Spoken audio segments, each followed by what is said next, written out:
Let's move on to Class 2A now. We've got the Tipton Tigers at Williamsburg, and you really like the Tigers running back Kobe Johnson. Yeah, Kobe Johnson's ran for over 1,500 yards this year and 23 touchdowns. Adam Hermson's their quarterback. He's also thrown for 800 yards.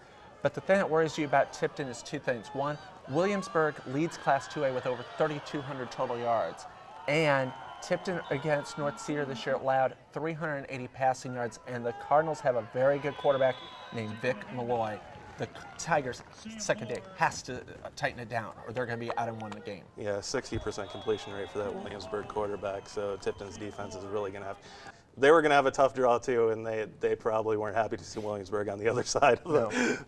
The other matchup we got is the Mediapolis Bulldogs at Central Lee, and for the Bulldogs, they got a dual threat quarterback in Arthur Brown. Yes, and this is a chance for Meepo to try to get revenge. They lost to Central Lee earlier in this year, and the name of the game against Central Lee, stop their run.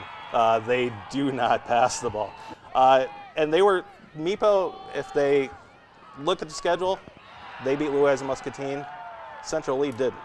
So they know how to beat them. They just got to put it all together for that one game. Yeah, and Central Lee is a very tough running outfit. They ran for 45 touchdowns this year. Ethan Barnett's their star runner, 1,265 yards rushing, 21 touchdowns. But getting back to Arthur Brown, he's thrown for almost 1,300 yards. He's ran for over 500. His favorite receiver is Tristan Timmerman, and Josh Osborne's caught 6 touchdowns. So it could be a chance if they can get Osborne and Timmerman open. Brown could really do some damage with his legs. And only 5 interceptions thrown on the year, so he knows how to take control of the ball. So that's Class 2A. Let's move on to Class 1A. We've got a lot of local teams in that one. And we'll start with another head-to-head matchup, Columbus at West Branch. West Branch undefeated. But for Columbus, they've got Mauricio Ramirez. I'm sure he's happy. His senior year, the school gets in the playoffs for the first time since 1997. And Mauricio Ramirez is one of the best players that you may have never heard of. This guy has got 4,100 rushing yards in his career, 43 touchdowns. This year, he has 15 touchdowns rushing, 7 touchdowns receiving. He's got 4 return touchdowns. And what's happened to Columbus, if you put the box on Ramirez, you've got Carter Colby. Carter Colby's thrown for almost over 1,100 yards and 14 touchdowns. Carter Colby, if you start guarding out the receivers, they'll give it to Ramirez. I watched a game this year, and Ramirez, first play of the game, takes it back for a touchdown on the kickoff. I mean, he's an extraordinary player. And you mentioned the returns with him. He had just 3 in the last game. Wow. So he's on a hot streak. On the flip side, you got the Bears, as I mentioned, undefeated. Is this a team that can go to the Dome this year? Definitely.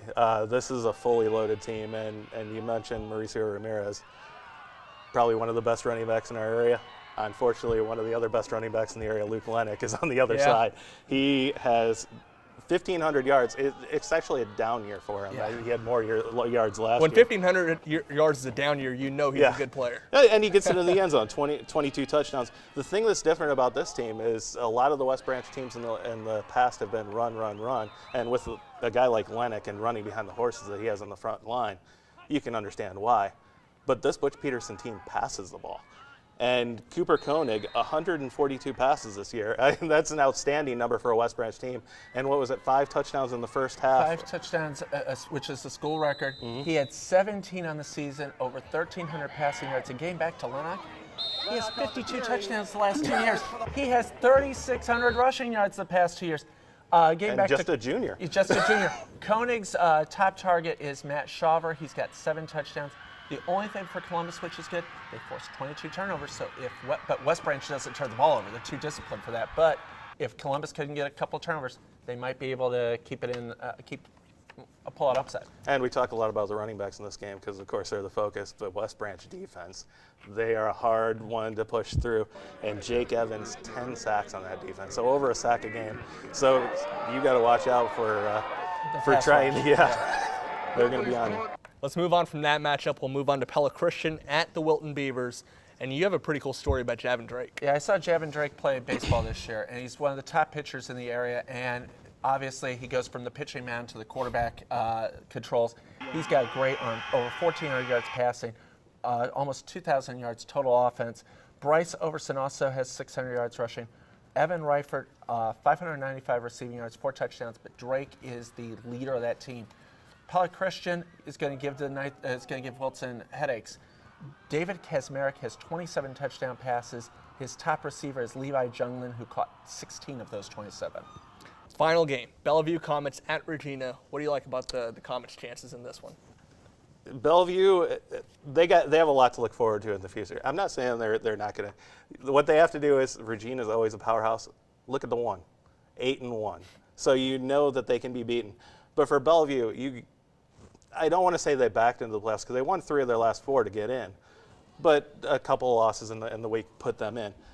They're being led by a freshman at quarterback and a sophomore at running back.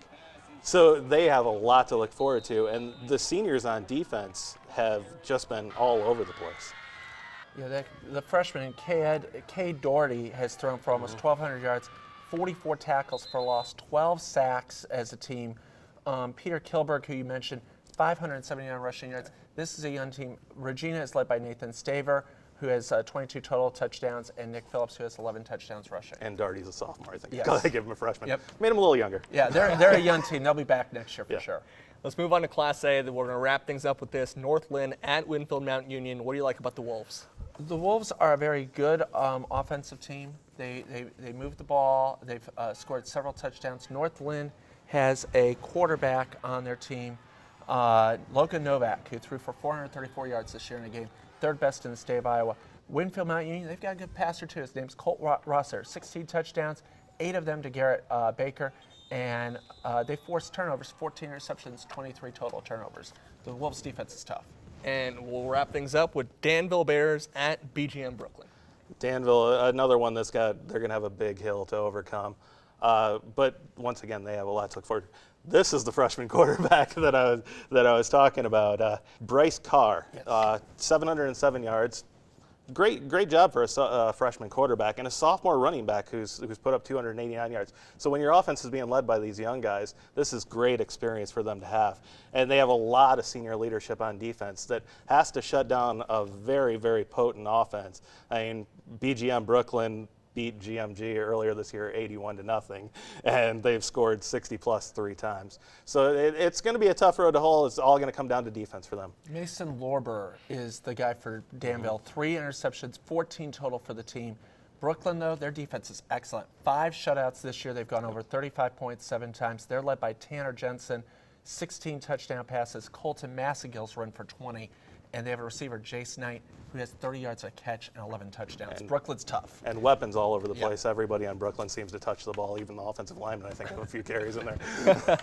So we got a lot of talented players, a lot of teams making the playoffs for the first time in a long time, some teams who could go all the way to the Dome. It should be a lot of fun. For now, that's going to wrap up our coverage. We will be covering the playoffs from both Iowa and Illinois moving forward. And, of course, good luck to all those local teams as they begin their road to the Dome.